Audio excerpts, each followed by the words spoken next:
Hello, and welcome to this Regulatory Transparency Project webinar call. My name is Kayla Kleiss, and I'm an Assistant Director of the Regulatory Transparency Project here at the Federalist Society. Today, August 23rd, 2022, we're excited to host a litigation update on two pending cases, CFER v. Alameda County and Raak Law v. Gast. We're delighted to host both our main speaker today, Wen Fa, a senior attorney with the Pacific Legal Foundation and a litigating attorney in both cases being covered today, and our moderator, Dan Moranoff, the Executive Director of the American Civil Rights Project. As always, please note that all expressions of opinion are those of the experts on today's call, as the Federalist Society takes no position on particular legal or public policy issues. Lastly, throughout the panel, if you have any questions, please submit them through the question and answer feature so that our speakers will have access to them when we get to that portion of the webinar. With that, thank you for being with us today. Mr. Moranoff, the floor is yours. Thank you, Kayla. I appreciate it. I'm excited to be here and glad that I get to play a role in when updating us on what I think are two really interesting and important cases. So here's my thought. We're going to do this one at a time, starting first with Raak Law versus Gast. Tell me about it. What's the case? What's the situation? What are they doing? Yeah, thank you so much, Dan, and thanks again to the Federalist Society for having me on this presentation. One thing that I just like to start off with is that one of the unique and really interesting things about this presentation is that in a lot of these talks, I talk about one important case, but here I'm talking about two important cases. So I just want to start off by maybe highlighting some themes that tie both of these cases together. So both these cases involve quotas. One involves a gender-based quota, and the other involves a race-based quotas. And there are a few different concepts, and they're kind of related, but I think they really highlight the contrast between what I view as the pro-liberty conception to equality before the law and the equity-based conception to equality before the law. Sure. Absolutely, yeah. And I know it's a pet peeve of mine that those of us in the equality-friendly side of the world have to deal with other activists who've decided that they get to steal the word equity. We don't need to take time right now to discuss how wrong that is. I just want to flag it isn't equity either. I know that's how they use it, but that's a 1,000-year-old word and term, and it doesn't mean what they're saying. Anyway, sorry to interrupt. Go ahead, please. Sure. So let me call it the progressive vision then. So one of the contrasts is between this whole notion of equality of outcomes that I think are often advocated by those who believe in a progressive vision of equality before the law and equality of rights. So on one side, you have people saying that we need sort of broad terms, outcomes-based equality in, for example, income and things like that. Whereas on the other hand, we think that the Constitution properly understood, the 14th Amendment, protects everybody, everybody's individual rights, equality of rights. Everybody is entitled to individual rights regardless of race or gender. So that's one distinction. Another distinction is kind of related to what I said earlier, this distinction between individual rights versus group representation. And this really comes up in play when you talk about these gender-based quotas, because this sort of fixation on group representation, as I think both of these cases will highlight, really subvert individual opportunity and an individual's ability to advance, to empower himself or herself based on his or her abilities, accomplishments, aspirations. And I think that's what makes both of these cases, even though they come from different places in the United States and involve different bodies or different things, they all share that same related concept of individualism and the vision of the Constitution as protecting the equality of rights. So let me talk first about the Raak Law versus Gast case that you mentioned, Dan, about gender quotas on Iowa's Judicial Nominating Commission. So for those of you watching at home or in your office, first question that might pop up in your mind is, what the heck is a Judicial Nominating Commission? Well, to back up just a little bit, different states have different ways by which they select state court judges. Just a few examples. In some states, the governor appoints judges and justices to state courts. In other states, you might have the people elect judges and justices to the state courts. There's another process relevant here called the merit-based selection process. And that involves a handful of commissioners who actually interview these judicial candidates. And out of the interviews, they select, usually they give a list of names to the governor to pick from that list. And that's exactly what the situation is in Iowa. They have a mixed merit-based system mixed with governor appointments, so that you have 17 commissioners on Iowa's Judicial Nominating Commission. 9 are appointed, 8 are elected. They deliberate, they interview these candidates, they deliberate about these candidates, and they choose a list of candidates that the governor by state law must pick from for the next justice on the Iowa Supreme Court or the next judge on the Iowa Court of Appeals. The relevant portion here is the elected seats are actually quotas on both, but our clients want to be elected members of the commission. And there are 8 elected seats. Iowa has 4 congressional districts, and it has this very, very strict gender quota that requires 4 men and 4 women on the Judicial Nominating Commission, 1 man and 1 woman each from each of Iowa's 4 congressional districts. What's more, the elections are actually staggered. So they serve for 6-year terms, but they are elected every 2 years. So you have elections in 2021, 2023, 2025, and so forth. And you have different seats coming open each of those years. And because there are staggered elections, depending on where you live in Iowa, you can only run if you're a man in some elections, in some places, and you can only run if you're a woman in other places. So it's very ironic, actually, that in a system that is designed for the merit selection of judges, when you're talking about people who serve on the commission, merit has little to do with it. It's based on gender. They're excluding half of Iowa's population from even being considered based on nothing more than their gender. In every one of those seats. Let me pause you for just one moment here, because I know when I first heard of this, one of the things that came to my mind was that I know that there are a number of states in the federal system where senators, when they vet potential candidates for district court judgeships, court of appeals seats, who they will recommend to the president for appointment, I guess is how we should characterize that, so that it has some consistency with the advice and consent requirements of the Constitution, rather than the fact that really we just have senators pick who these people are going to be. In a number of states, I know the senators have set up commissions where they appoint people to advise them and go through all of the applicants, so that their staff only has to look at like the couple best people, and they don't have to invest as much of their own, staff time and resources in the process. This sounds like that, but I'm getting the feeling that it's not. Am I right about that? How official is this commission that you're talking about?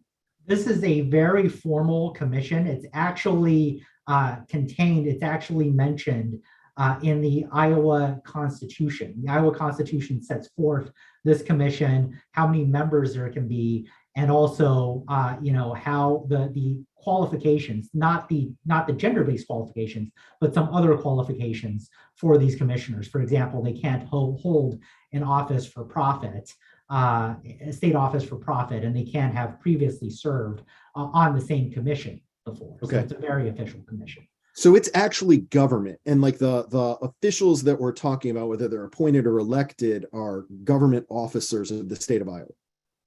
Yes, so they're members on a public commission. And just to kind of talk about some of our clients, Our client, one of our main client, Rachel Raak Law, she's precluded from running in her district, but I would venture to say that she's more qualified than any other candidate who would be elected, who would be up for election, this upcoming election in January 2023, because she has actually previously served for 6 years on the district nominating commission. So what's the district nominating commission? It's also a public commission.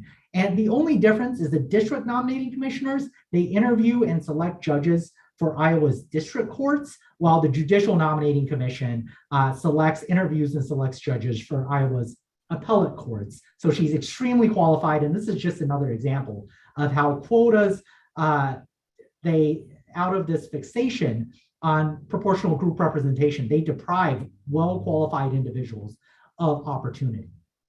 So, and let me again, I'm just hung up on this for just 1 second. So it is a government. This is a government position. I know you said that the Constitution established some of the relevant qualifications for office, but not this one. Where does this requirement come into play? Where does it come from? This requirement comes from Iowa state law. It's actually, we think about a lot of these programs being very new programs, and there are certainly very new programs, the discriminatory farm loan forgiveness provisions that, we've challenged here at Pacific Legal, and that the Biden administration repealed just recently with the so-called Inflation Reduction Act. But a lot of these programs, quotas, have been around for quite a while. So this program actually came, it was the idea of specific legislators in the Iowa legislature in the 1980s. And what they wanted to do was ensure more female representation on the state judicial nominating commission. But it's very ironic because, out of this fixation on ensuring group representation, they subvert opportunity for everybody, including women, including Miss Rachel Raak Law, who is herself precluded from running for a position that she's highly qualified for just because she is a woman. So it's this whole notion that two wrongs make a right. It's entirely antithetical to the Constitution's guarantee of equal protection, guarantee of equality of rights. It still affects individuals on the ground, as our clients' stories show, affects individuals on the ground, regardless of any sort of holistic consideration of group representation. Sure. Now, this was going to be my next question. I get, and I'm hearing from you, what's morally wrong with this. As a legal matter, what's the challenge? How are you saying that this is violative of presumably federally protected right? Yeah, so we filed a challenge in May under the Equal Protection Clause of the 14th Amendment. Many people know the Equal Protection Clause is protecting individuals against race discrimination, but just as much it protects individuals against gender discrimination. Gender discrimination under the Equal Protection Clause is subject to what's called an intermediate scrutiny, which requires the government to show an important governmental interest and also a substantial relationship between the law and that interest. So the important interest that the government has said here is remedying past discrimination, but they've really provided not one iota in terms of evidence substantiating that there has been past discrimination in the election of commissioners to the State Judicial Nominating Commission.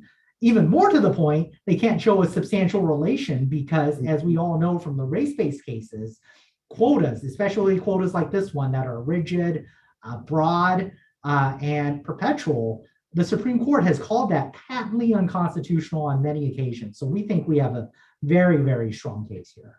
So let me push back or push further on a couple of those pieces, right?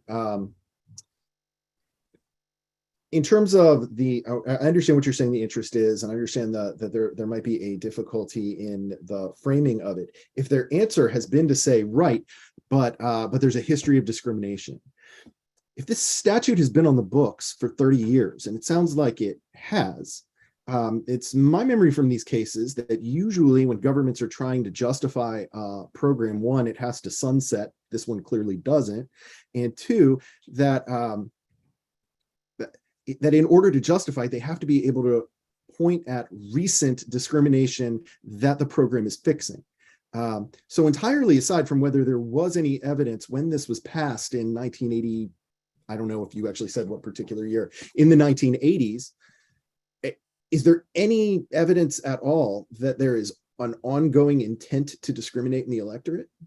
No, absolutely not. So they haven't even produced evidence of previous discrimination from the 1980s, but there certainly isn't any evidence of continuing discrimination in the current election of commissioners. And, the scope also has, you mentioned a great point about the time limitations that need to be in place. The scope also needs to be tailored to past discrimination. Here, the scope is a fixed number of male and female commissioners. So they would have to show that absent any discrimination, they haven't shown any discrimination at all, but absent the discrimination, that Iowans will always elect commissioners with this 4-to-4 balance, one each in every congressional district. I think that's just absurd on its face. And what's more, there's another argument that I didn't mention that I feel like we would be remiss not to mention. One of their argument is that this isn't even gender discrimination in the first place, because men and women are given similar opportunities. They're both allowed to have 4 seats in the commission. That is just exceedingly weak. It really just completely ignores the principle that the Constitution requires government to treat individuals as individuals and not as members of their group. Sure, this law requires an equal number of male and female commissioners, but they do that by limiting people individually from running because of their gender. So the only evidence of gender discrimination we have today is the enforcement of this law, and that's why we're trying to stop it. Sure, no, that makes sense. In an earlier life, I was a voting rights lawyer. And at that point, I know I liked to hone in on something that other voting rights lawyers often obscured, which is that it's the Voting Rights Act, not the Incumbent Rights Act. So, here, on the one hand, you're clearly right that the opportunities available to your clients as people interested in serving are being dictated on the basis of their sex. I understand why that's objectionable, but it sounds like there's also a second objectionable side to this, in that the rights of every Iowan to vote for who they want is being constrained by the statute.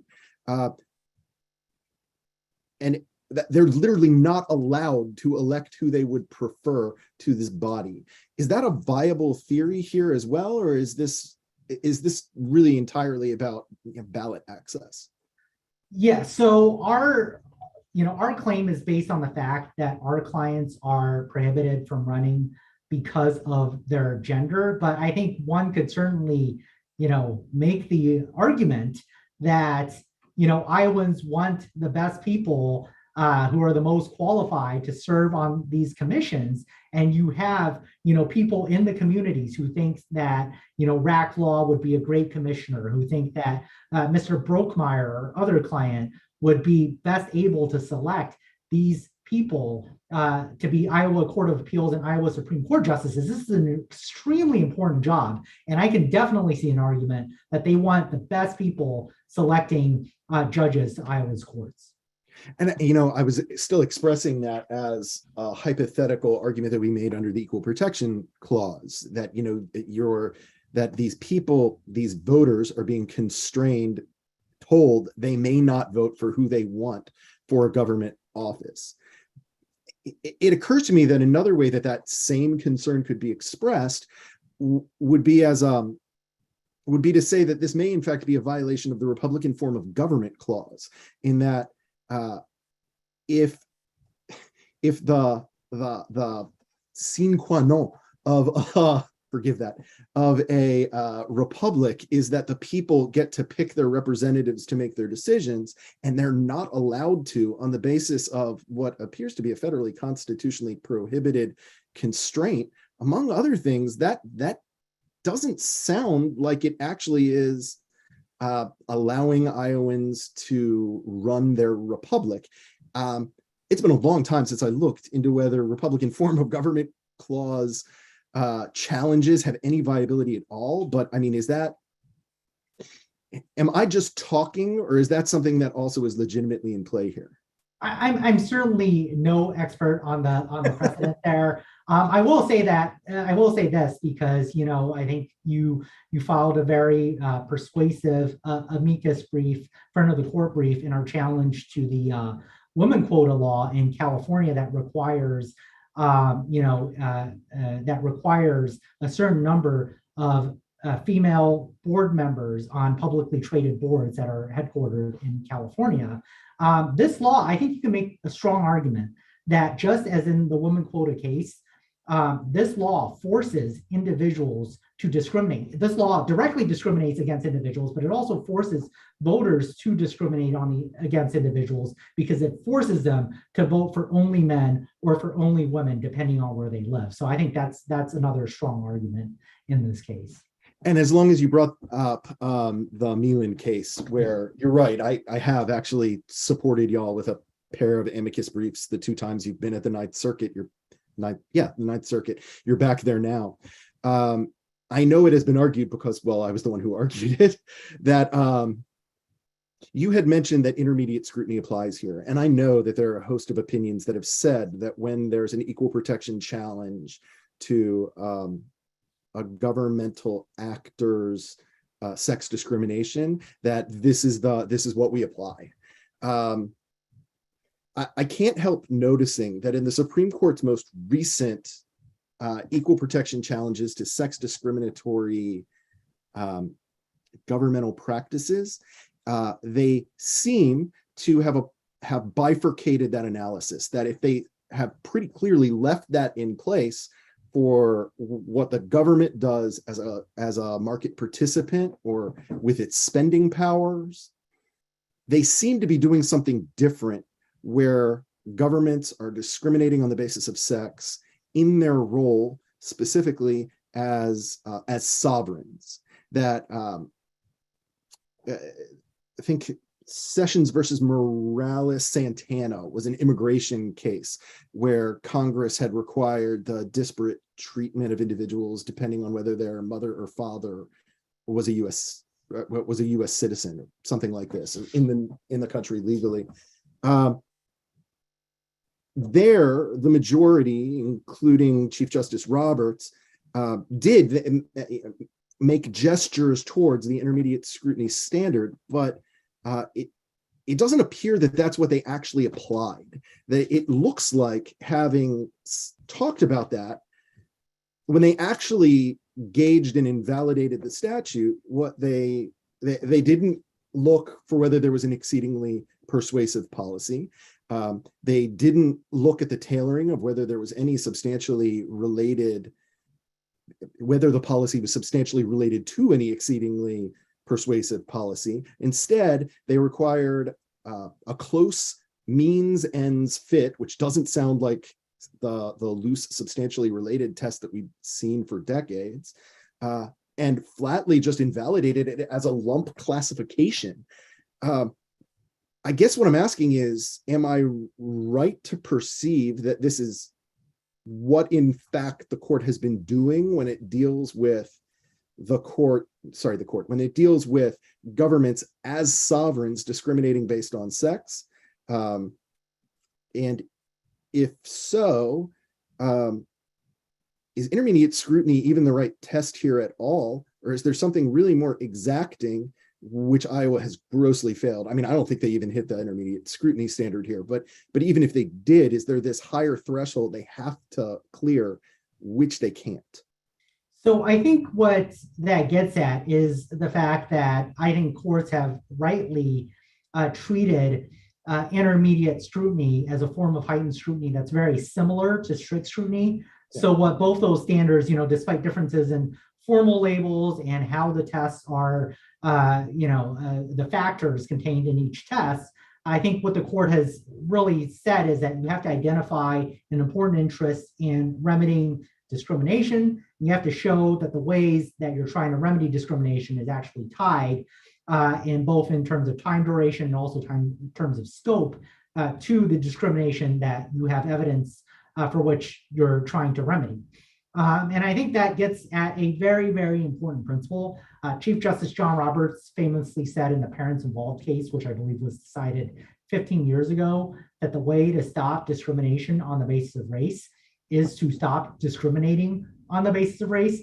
I think you have the similar principle in terms of gender or sex, where the only way to stop discrimination is for the government to stop discriminating. The only area where I think maybe we might quibble or not, or maybe you're just playing the devil's advocate here, but I do think that government discrimination is problematic to the same extent, both when it's acting in as a sovereign and also when it's acting as a market participant. I know some of the court's cases, for example, in the Dormant Commerce Clause area has distinguished between the two, but the government is a market participant because of its scope and a whole lot of things. And I don't think it's justifiable for the government to say, we're going to prefer men for certain jobs, or we're going to go with, certain vendors on the basis of race. I think that's just as pernicious and wrong, in my opinion. As sure, and we're going to be tying right across in just a moment. But before we make that leap, I do just want to clarify. It's not that I'm arguing that this is the optimal standard or the one that I would like. Yeah.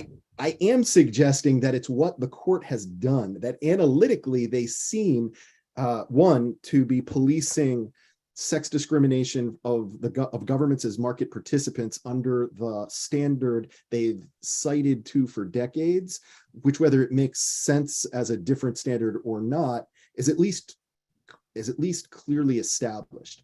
But that when we're talking about government as government, and this shows up in the whole series of cases culminating in Obergefell as well, that when government is acting as sovereign, they're applying this different form of heightened scrutiny, which looks much more like strict scrutiny does. With that said, and with you having provided this wonderful segue, Californians for Equal Rights versus Alameda. I am not a Californian. I don't even know where Alameda County is. What can you tell me about this case? So Alameda County is the county that covers Oakland, California. It's in the Bay Area. Californians for Equal Rights Foundation versus Alameda County deals with government-imposed set-asides in public contracting, set-asides on the basis of race. First question you might have here is, what the heck is public contracting? Mm-hmm. So one question that I feel like people like us, Dan, in the pro-liberty arena hear a lot from people who might disagree with our approach is, who will build the roads? My answer is always the same people who build the roads now, because the government does not come out itself and build the roads. They hire private companies to build roads, highways, bridges, schools, and so forth. The difference is the projects are overseen by the government and they're paid for by the government. So in other words, they're paid for by the taxpayers. I think a little bit of background on contracting itself is going to be helpful here. In contracting, you have usually one general contractor who is responsible for the overall project. So for example, one general contractor responsible for building the Brooklyn Bridge or the I-80 repairs on the I-80 highway. And then you have subcontractors beneath that who are responsible for specific areas of the project. A large project might have dozens of subcontractors, those who specialize in trucking, paving, fencing, traffic signals, electrical, the list goes on and on. Right, providing steel, providing cement. Absolutely. All the vendors, everyone up the stream, getting anything into the general contractor and their execution of the larger project. Absolutely. So where does race come in here? So government usually gives bids when it gives the award to general contractors based on a bidding process in which general contractors can submit bids for certain projects that are forthcoming. And the government usually gives those bids to the lowest responsible bidder. Lowest bidder is something that everybody can understand lowest bidder that meets, qualifications in the contract that bids at the lowest price. But the responsible bidder part is a little bit more thorny, and it's defined differently depending on jurisdiction. In some jurisdictions, it's licenses, financial resources, skills, abilities, past performance on previous jobs. Those can all go into the government's determination of what's a responsible bidder. Sure. In Alameda County, as well as in some other places, jurisdictions in the United States, race is baked into this whole notion of responsible bidder. So, for example, in Alameda County, we're challenging a pair of programs that say that you have to meet a 15% participation goal for a contract. You have to give 15% of the contracting dollars to minority-owned businesses, or you're not going to be considered a responsible bidder.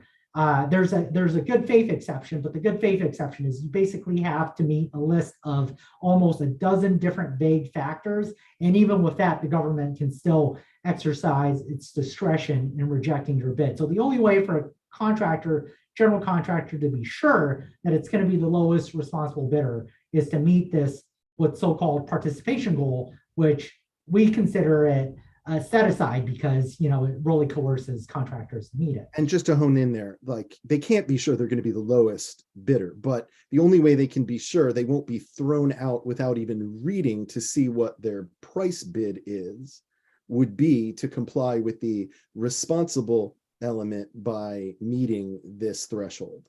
Right.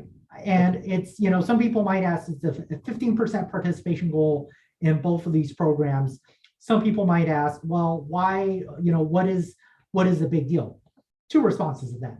First, I think any amount of racial discrimination, any quota would be important and unconstitutional in that it mandates treatment of people as members of a group rather than as individuals. Second, when you look at this 15% requirement in practice and how contracting actually works, it can really be the entire contract for some specialty subcontractors. So if you have a general contractor that performs half the work and you even have 5 subcontractors, I think that would be a relatively small project, 5 subcontractors, each doing 10% of the work. If you have an area in which 10% of the minority goal is going to be hit, for example, in trucking, by a minority-owned subcontractor that the county has had experience in the past, that would freeze out other non-minority certified subcontractors from participating in those public projects just because they are not minority owned. They might be well qualified, might have many great, employees regardless of race working for them, but they are just disqualified. They're frozen out of those jobs because of their status, because of the race of their owner. The race of their ownership. Let me ask, how do they define minority? What do they mean? Yeah, so this is a very important issue in equal protection law. They define minority as everybody except for white individuals. And, this thing comes up. David Bernstein, a professor at George Mason, just published a book, a very good book called Classified, on this, in which he just kind of calls out sort of the arbitrariness of racial classifications in America. So you have terms like Hispanic, which denote people from countries who, speak certain languages. And then you have terms like Asian, which covers over half of the world's population and encompasses people from dozens of different countries, ranging from China to the Philippines to India and so forth. So these racial classifications themselves are very broad, very arbitrary. I don't think you can say anything about an individual just based on his or her membership in one of these groups. And that's just another reason why these race-based classifications are so pernicious. Let me throw this at you just because I know there was a case that I was involved in which it wound up being material. Is there a racial majority in Alameda County? I know that most urban areas in America, large urban areas in America, the answer is no. So is there, if this terminology is excluding apparently really one racial group on the basis of race, its terminology seems to assume that that group is the majority. Is that true? I actually don't know the demographics of Alameda County, but I think your point really emphasizes an important principle in that a lot of these terms are kind of borrowed from one jurisdiction to the other. So Alameda County itself, I think, borrows a lot of its terms from California. California borrows its term from the federal government. And in many contexts today, that just makes absolutely no sense because, as you were suggesting, some of these counties, many counties in the United States, don't even have a majority population. So right. I think that's just one of many things wrong with these programs. Sure. Okay. So let me ask you this. Let's for just a minute only deal with federal law. Sure. Alameda County is, well, it's a county. It's a subdivision of California. It's therefore a government. It's covered by the 14th Amendment and the Equal Protection Clause. We're talking about contracting. An awful lot of state and local contracting has federal money that flows out of, take your pick of statutes into jurisdictions to pay for such projects. Presumably, we're also talking about Title VI. There may be other statutes as well.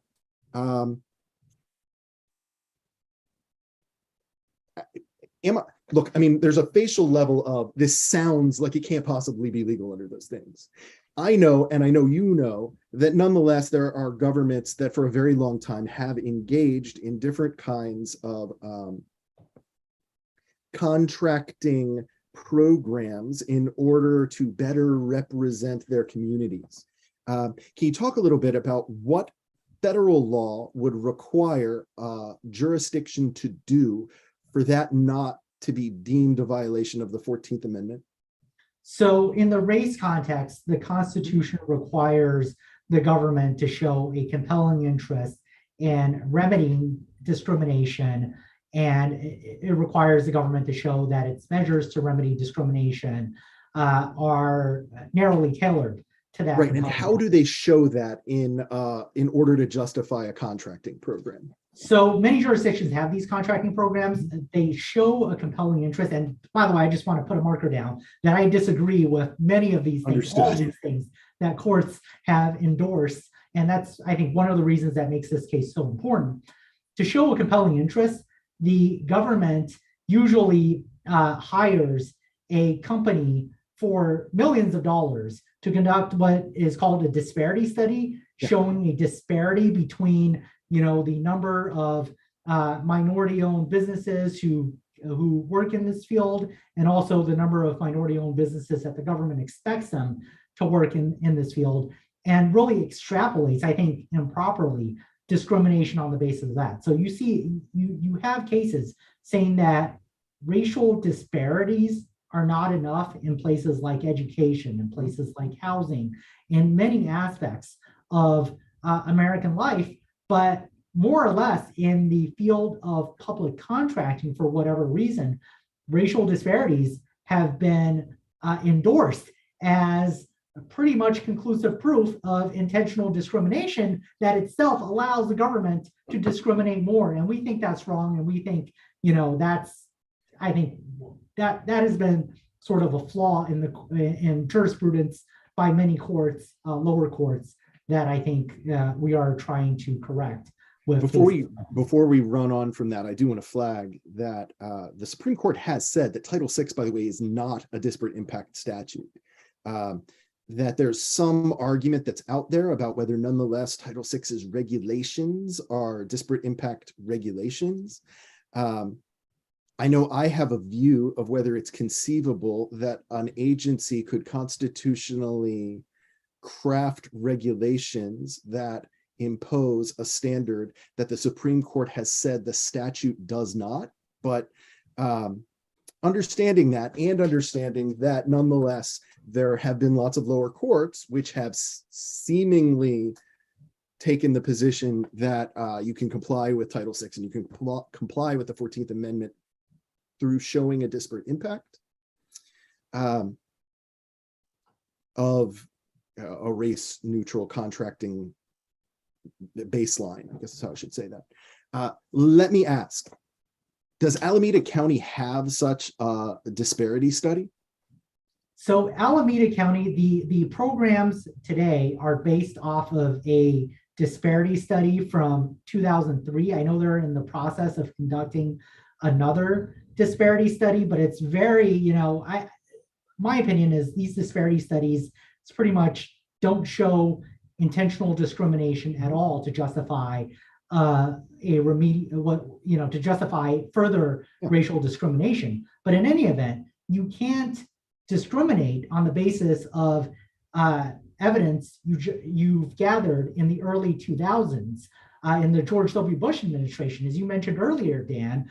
Race-based programs that are clearly remedial have to be time limited and have to be tailored to the precise scope that they are necessary to remedy discrimination. Alameda County, even viewing the light most favorable to them, has no evidence of the sort. And I think that really highlights the weakness of its case here.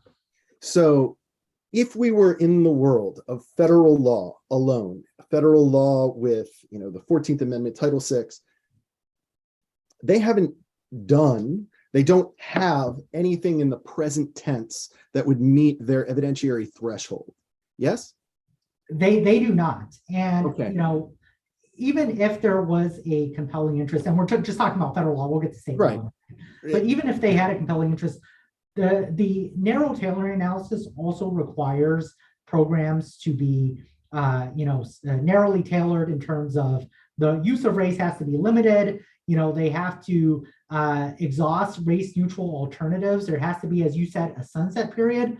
What I found in program after program is that after one of these disparity studies is done, they have nominal sunset periods where they'll say we'll reevaluate in 5 years, but they do that. I've seen programs in which they do that for 3 decades now, over 3 decades now, and in some cases, the set aside actually gets increased. So there's no real sunset period with these programs, and I think that's just another problem with these race-based contracting quotas. Sure. And I mean, again, plugging in a different area of law, that's starting at some point that starts to sound like Shelby County, right? Like you may very well have had a fact-based reason to why something that would otherwise be unconstitutional is allowed to deal with the eventualities present.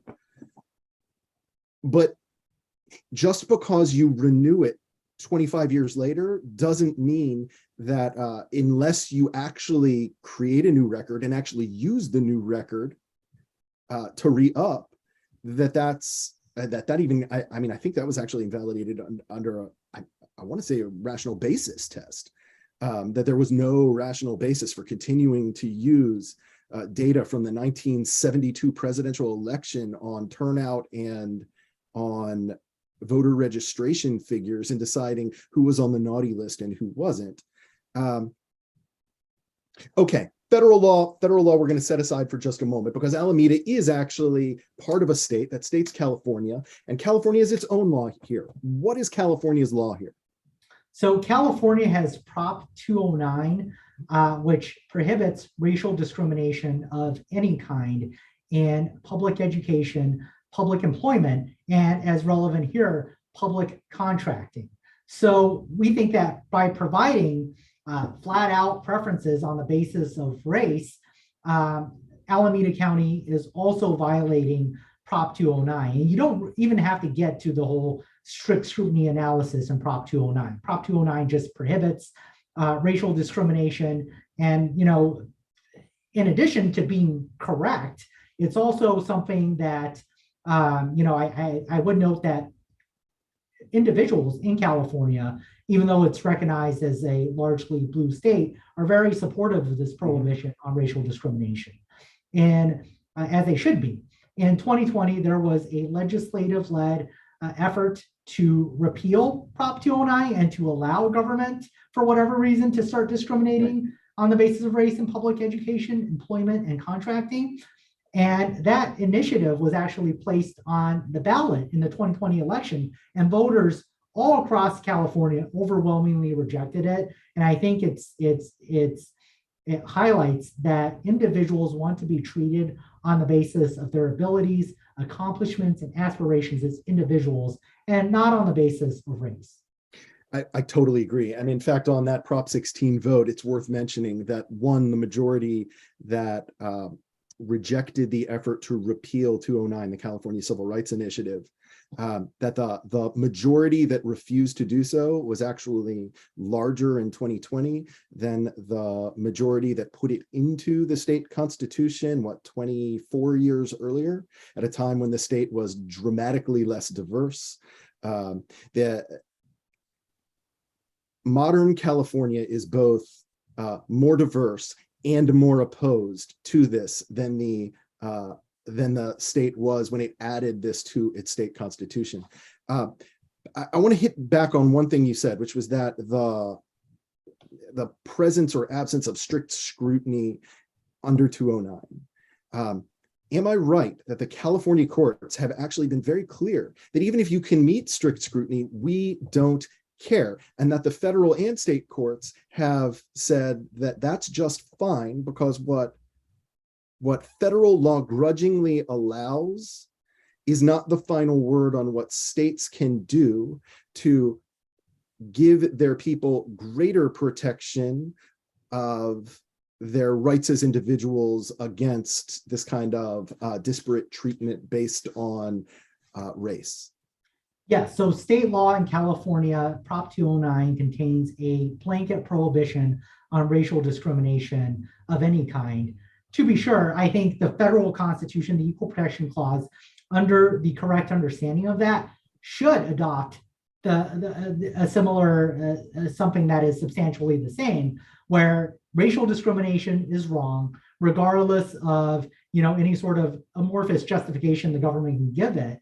You have that misbegotten exception to the Equal Protection Clause prohibition on racial discrimination in Grutter, where the court said you can actually discriminate to achieve the goal of furthering racial diversity. I know the Supreme Court is considering a couple of cases this term dealing with racially based admissions programs at Harvard and University of North Carolina, in which they might overrule that decision. I think it should, but I think state law right now, Prop 209, really does what the federal constitution should do, which is to prevent discrimination on the basis of race, period. Let me go, I'm going to ask I think two other small questions here before we should try at least to open this up, because I know we're starting to run short on time. Disparate impact seemingly has nothing to do with 209, yes? No, disparate impact. So disparate impact, you can always use a disparate impact as a starting point to try to prove a case for intentional discrimination. But disparate impact in itself, you have disparate impacts all over the country, and they can be based on unrelated factors. They can be based on differential abilities of individuals, and more importantly, they can be based on different aspirations of individuals. If certain individuals want to do certain things and other individuals want to do other things, I think that's a product of a free society. That shouldn't be cause for concern. And I think it's wrong to treat disparate impact as the end all be all, and it's as itself conclusive evidence of intentional discrimination. Sure. And I mean, I know that Gail Harriet, who's a member of the U.S. Civil Rights Commission, a professor at the University of San Diego, and I'll proudly also mention chairman of the ACR project board, has written that there is literally no program of any kind that does not have a disparate impact on someone. I think she has a standing bet. I don't remember what the bounty is that she'll offer, that if anyone can identify any rule that doesn't have a disparate impact on some group, that she'll cut the check and pay them. And in, I think it's like 10-15 years, no one has been able to find anything that's not true of. So there's a reason that disparate impact by itself can't be preclusive proof of intent. If it is, literally everything in the world is unconstitutional. But even aside from all of that, even imagining that disparate impact had such an enhanced function under California law, and I don't think it is any, even if strict scrutiny applied, which it doesn't, even if there was some way out of the flat prohibition of 209, is there any proof of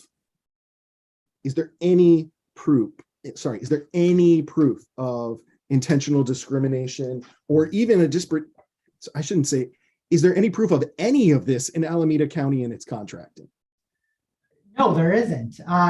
Some states and local governments have tried to prove intentional discrimination through the use, as I mentioned earlier, of disparity studies. Right. Alameda County's disparity study is extremely stale, decades old. And even when you take into account disparity studies, no disparity study I'm aware of has ever pinpointed specific evidence of intentional discrimination by which you can actually remedy that discrimination.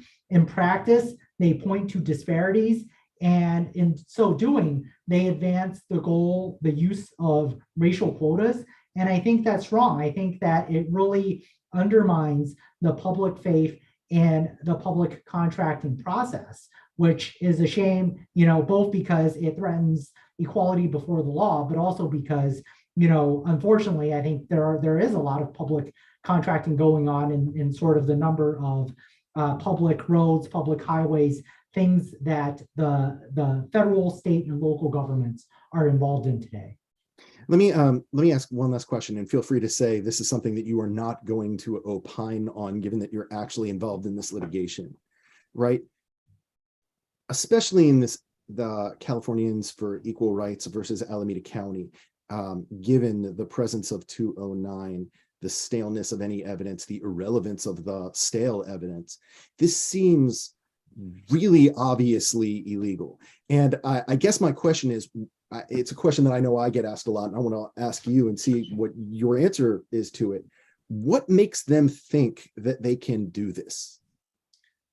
I think it's a fixation on equality of outcomes between groups. I think it's, in 2010, when they passed one of these programs, in 2010, the city council, the city attorney actually recommended that they repeal one of these programs because of another decision, because they said, well, under the logic of that decision, this program is flatly unconstitutional. And they refused to do that. I think it's a fixation on group representation. I know you mentioned earlier the Shelby County case, which I completely agree with the general principle that, even evidence that clearly is intended to remedy discrimination at some point becomes stale and no longer, and itself discriminatory because they no longer remedy discrimination. But here, a lot of these programs are adopted in a different era. For example, in the late 80s, and you have a Supreme Court case, Croson versus City of Richmond, which deals with a similar program in Richmond, Virginia, in which Justice O'Connor's opinion actually mentioned that the program was a product of racial politics, racial stereotyping, and this notion that people should be treated as groups, whereas the Constitution demands that the government treat people as individuals. Right. I know I like to use the phraseology that all Americans have shared civil rights, which are equally protected for all of us. That's the whole point. I know we've got at least a couple questions, and I think we can fit in one or two of them.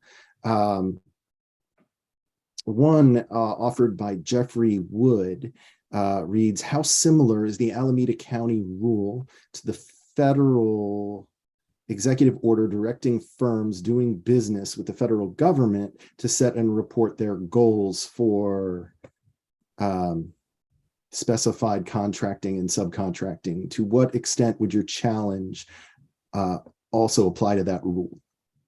Yeah, so there are a lot of programs, both state-based programs and federal-based programs around. If I understand the question, I believe the programs that he's mentioning directs the different agencies and departments to set goals. And I think many of those goals could be a violation of an individual's right to equal protection because it's the federal government under the Fifth Amendment due process clause. Maybe. There's a whole other issue there's a whole debate, but under on how that's in the Fifth Amendment, whether it's in the Fifth Amendment, whether it's somewhere else in the Constitution. If nothing else, we can say the Supreme Court, all 8 of the 9 justices, Justice Jackson has not written on this yet, right? 8 of the 9 justices clearly agree that somewhere the federal Constitution has the same equal protection constraint on federal activity that the 14th Amendment applies to the states. Right, and that was Adirond as well. I do think so. The federal government has programs that also contain set-asides on the basis of race. So, for example, there are federal, I think small business set-asides that have target sheltered markets to where you can only compete if you're a business that is certified on the basis of one of a few characteristics, including race, including gender. Some of them have veteran status. And, to the extent that they're limiting opportunities on the basis of race, we think that those are just as wrong and just as unconstitutional in that they deprive individuals of opportunities based on something as crude and arbitrary as their membership in a racial group. And an artifice, and again, I'm going to quote, exactly, yes. I'm going to paraphrase David Bernstein in an arbitrarily defined racial classification. I think we do have time for one more question. This one asks, what would be ways that you would consider to be constitutional to ensure that historically underrepresented groups have a truly equal shot at positions like this? Because we can't just pretend discrimination and implicit bias in these areas does not exist. You want to field that? So one, I think I would dispute the premise of the question. I think there isn't any evidence of discrimination. I think the main evidence of discrimination here is what the government is doing in discriminating against contractors on the basis of the race of their owners.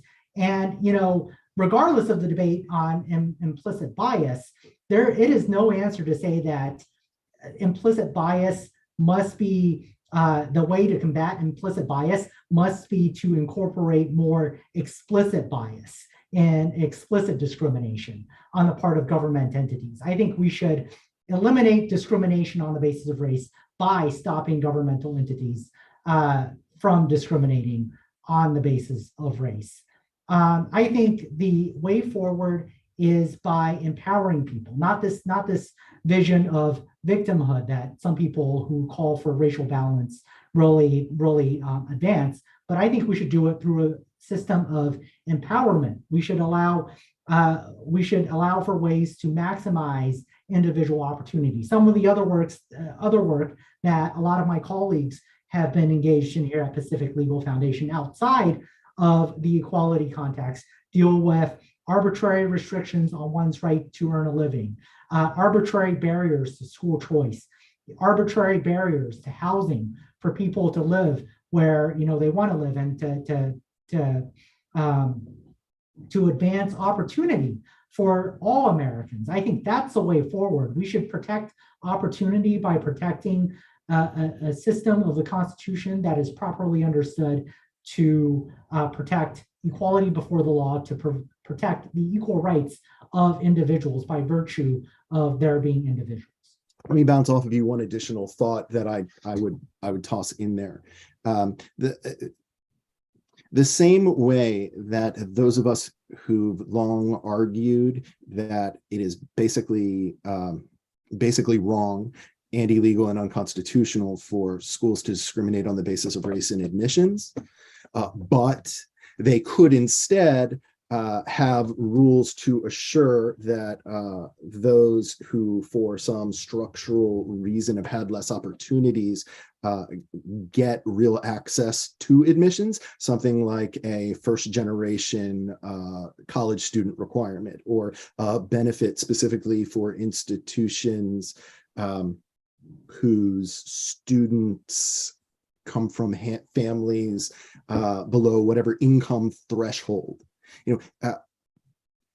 The same way that you could do that for these things, you could also craft some similar race-neutral program to assure that, first-time business owners or businesses, startups or startups founded by first-time college graduates, or you could craft this however you wanted without using race, but you could craft something that, if we take seriously the argument that the so-called equity mongers usually advance on things like for why we need to have race conscious programming, that there is some kind of structural racism preventing people from having equal opportunities.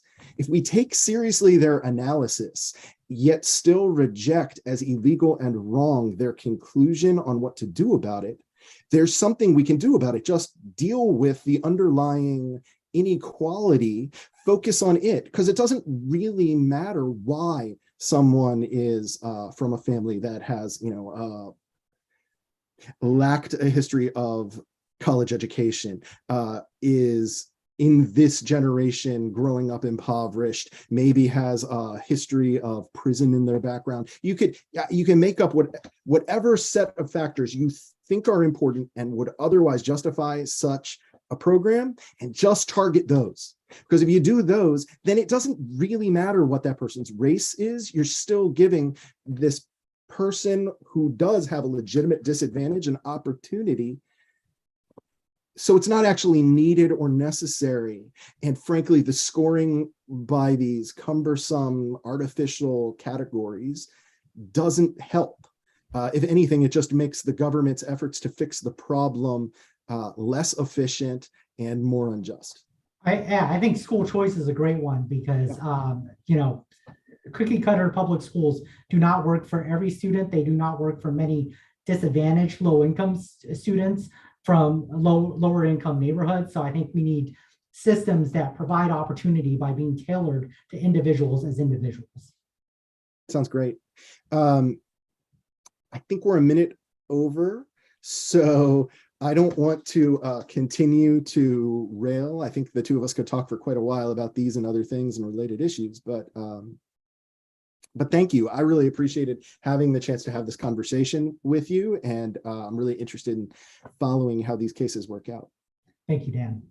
Indeed, thank you both. On behalf of myself and the Regulatory Transparency Project, I want to thank our experts for their time and expertise. I want to thank our audience for tuning in and participating. We welcome listener feedback at rtp@regproject.org. And if you're interested in more from us at RTP, you can continue to follow us at regproject.org.